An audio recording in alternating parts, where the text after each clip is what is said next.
Hi, I'm Travis, and you're watching Golden Blue Barbecue.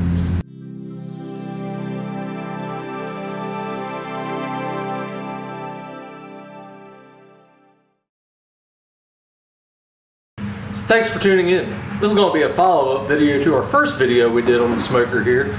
You can catch that out. It just kind of documents the build before we got it finished. So if you haven't checked it out, check that one out. I said we would put a video up whenever we got everything back together and powder coated and finished. So this is that video. So I apologize that we're inside. This is the first really nice day we've had in West Virginia, at least in our area of West Virginia. It seems like all the neighbors decided all to mow their grass at the same time on the same day. So between all the mowers running and all the vehicles going up and down the road, it was just really loud outside. So we're going to film all the talking portion of this inside the garage here. So I apologize for the color, but throughout the video I'm going to put in some action camera footage of the smoker in action, as well as a walk around video of the smoker. So with that being said, we're going to start the video out with a walk around video now that it's all complete, so you can check it out in its entirety. So check this out.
So what do you think? I think the smoker turned out pretty good. It was interesting. We decided to go with powder coat over high temp paint just because I really wanted some really bright colors that were going to pop, as well as something that wouldn't scratch as easy.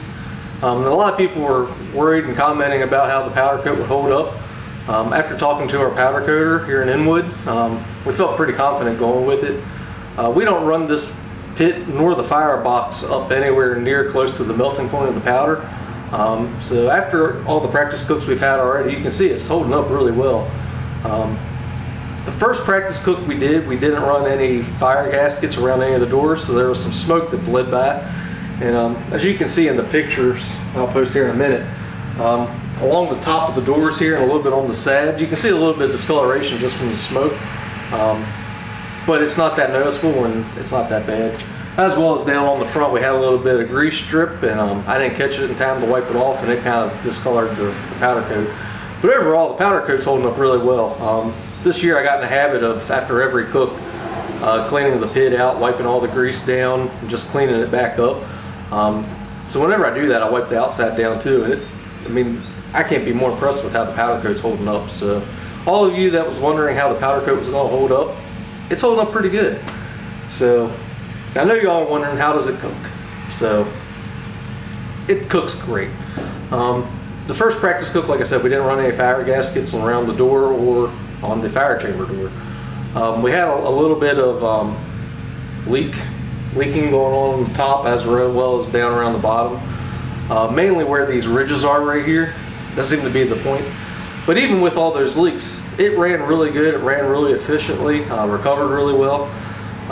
Now that the gaskets are around the doors, it runs even better. I couldn't be more happy and pleased with how this smoker runs. Compared to my regular drum smoker, this runs just as well and efficient and maintains temperature just as well. Efficiency wise, we're running 7-8 pounds of charcoal for about 10-12 hours. Seems to be where this is holding, and that's running at a temperature of 250 degrees. Now I'm sure if we ran in a lot colder weather, you know, that bulk of charcoal would probably be increased. We'd probably be running a lot more, but in the 70-degree temps and even higher, it's running right around that. So like I said, gonna be more pleased with how it's running. We're gonna get some video footage up throughout the day. We're going to do some rib cooks, and I'll get them in here in a little bit so you can see the smoker in action. We're running lump charcoal, Clay Hill charcoal right out of, I believe, Greencastle, PA. If you're local to us, check them out. You can pick it up at Mountaineer Meat Smokers. Go see Travis Bishop right in here in Martinsburg. He carries it in this area. Excellent charcoal. We couldn't be more pleased with it. The lump size of it is just magnificent. Big, nice lumps. Each bag doesn't have many small pieces, so super pleased with that charcoal. Check it out. But back on the smoker here, like I said, we teamed up with UDS Parts on this and Island Outdoor. Consulted with them on what parts to use. So I want you all to know what parts we're using. So here's the parts we're using right here.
See, all the parts came from Island Outdoors and is all readily available to purchase separately.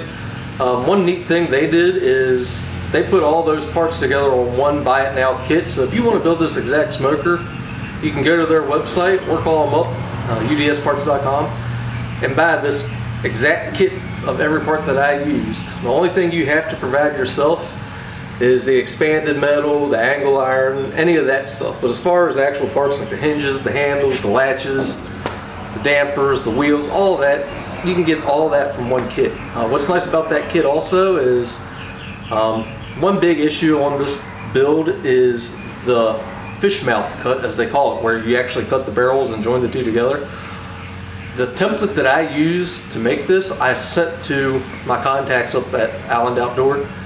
If you purchase the complete kit for this, you are going to get an actual paper template to use for yourself. Don't worry, if you're not buying the kit and you still want to get the template, they're going to offer the template as a free download. So that way you can download the template. It'll print out on multiple pages. You just cut them out, tape the templates and pages together, and you too will have your own template. Like I said, it'll be a free download from them. I'm not sure, but I think they're also going to offer a paper template to purchase outside of the kit. So if you just want to purchase a paper template instead of downloading a free one and printing it out, I believe you're going to be able to go to their website and just buy a template. But like I said, if you buy the kit, you will get a template as well. You're also going to get instructions to build this exact kit with measurements that I'm providing them. So really excited to have teamed up with them to offer a one-stop shop kit to build this same smoker. Now that doesn't mean you have to build it exactly the same. If you only want to put one intake tube on instead of two, you can do that. If you want to do your grates different than how I did it, you can do that. That's the cool thing about the drum smoking community. You can do what you want and nobody's going to tell you you're wrong or right. If you want to do your lids differently, instead of overlapping and have them, I guess like a butt cut where it just you cut it out, put your steel on the inside and actually have it closed flush, you can do that. This is just how I wanted to do mine, and I'm not saying I'm right or I'm wrong or my idea is better than yours, but go out there, build it yourself, do it how you want to do. But like I said, go check out udsparts.com, islandoutdoors.com, barbecuegaskets.com, Lava Lock. All those people offer superior products. So, like I said, I couldn't be more pleased with how it turned out. The one thing we did add that that was a last minute addition was the thermometer holder. I didn't even think about that when I was planning this, but all we did there, I just got some steel, bent it up, added it to the sad. You can see that in the pictures here of how that works. So that's something else you'll need to plan for, or you can just bypass that altogether and actually throw a regular dial thermometer on here. I'm not a fan of dial thermometers, so I knew I wasn't going to run one on this smoker. I'm going to run all digital thermometers, so that's why I didn't deal with a dial thermometer. So I know y'all want to see it in action, so here's some pictures and maybe a video or two of it in action.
So that's it for this follow-up video. If y'all have any questions, leave them in the comments below. Like I said, it's been a fun ride building this and seeing the feedback and just the excitement surrounding this build. So thanks everybody for following, commenting, you know, expressing your ideas, expressing your concerns. Like I said, it's been fun, and I hope at the end of the day, I hope those of you that have thought about building one of these are now encouraged and excited to go out and build your own.